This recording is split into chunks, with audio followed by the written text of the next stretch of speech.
Bianca Andreescu has captured the imagination of Canadian sports fans with her Cinderella-like journey to the BNP Paribas Open women's singles final Sunday.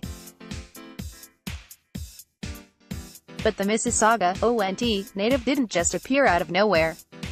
Few who followed the Canadian doubted she'd get here, but the surprise was that it happened at age 18 and at one of the WTA Tour's biggest events. 3 years ago, as the world's third-ranked junior player, the outlook wasn't nearly as rosy. She missed 6 months after 2 stress fractures in her foot in early 2016. Andreescu couldn't run, so she was hitting for a half hour or an hour each day in Toronto, with Tennis Canada coach Andre Labelle rolling around the court in an office chair with the back removed. She could volley from the chair, Labelle said Saturday as Andreescu geared up for Sunday's final against No. 8 seed Angelique Kerber of Germany. And we worked on her hand skills a lot so she could improve her drop shot. Labelle worked with Andreescu throughout her junior years until last season. When she was younger, she could often catch her service toss, he said. But sitting on the chair, she adjusted it because she knew if she tossed it badly it was hard to run after it. She actually improved her serve, even sitting down. Andreescu's early story was one of injuries, so there was understandable apprehension with every new twinge. The stress fractures healed, but every time she felt something in her foot, she worried. Last summer was a write-off due to back woes. Andreescu missed the Rogers Cup and arrived at U.S. Open qualifying short on match play and with a back that still ached. She took the time to heal it, and with a solid effort during the fall season on the lower-level ITF Tour set the table for 2019.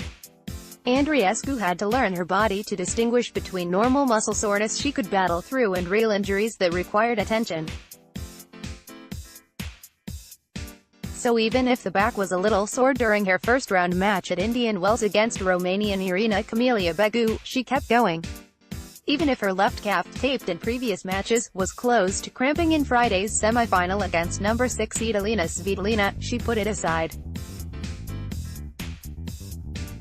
And now, Andreescu is one match away from her first career WTA Tour title. It was a different match than against No. 20 seed Garbine Muguruza or No. 18 seed Chang Wang, hitters who take the ball early, keep it deep, coach Sylvain Bruneau said Saturday. Svitolina puts a lot of balls into play. What I really liked, at the end of the match, in all the adversity, with the lost match points, was how she stayed there, fought, displayed nice maturity. Because it was getting complicated, and Svitolina is a good fighter, but it's not just the winning that's drawing rave reviews, it's the way Andreescu is doing it. Andreescu's game is a breath of fresh air in an era dominated by big forehands and backhands. Being able to rob her opponents of rhythm with her changes of pace isn't unusual.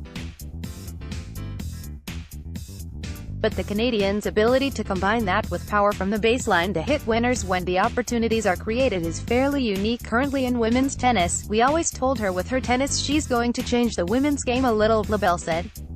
We can make a specific game plan depending on the opponent, and she can execute it. It's extraordinary. For 2 years, Andreescu regressed some with.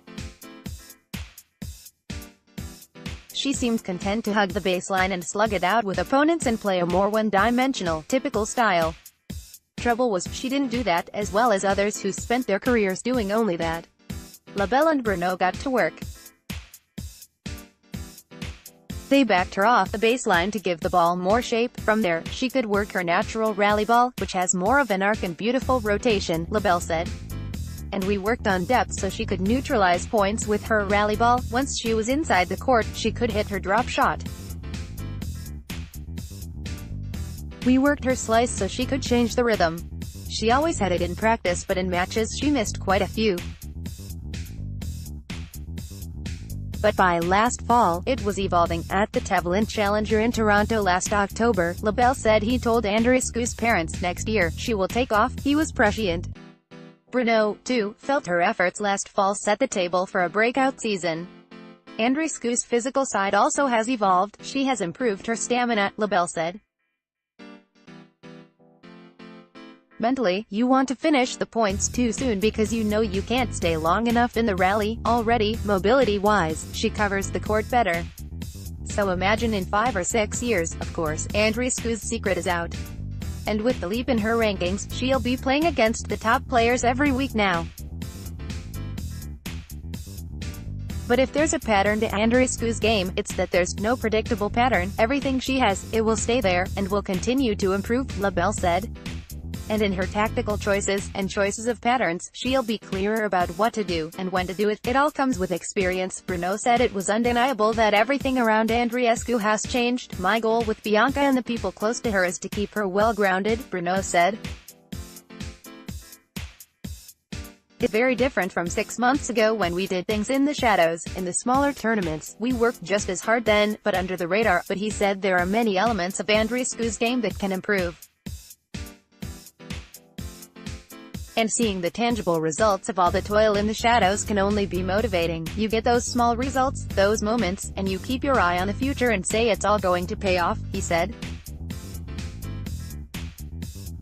But when you get closer to it, see the benefits of all the time and effort you invested, all the sacrifices you made. In some ways it's easier because you don't have to hope for that long-term payoff anymore. It's a great pat on the back.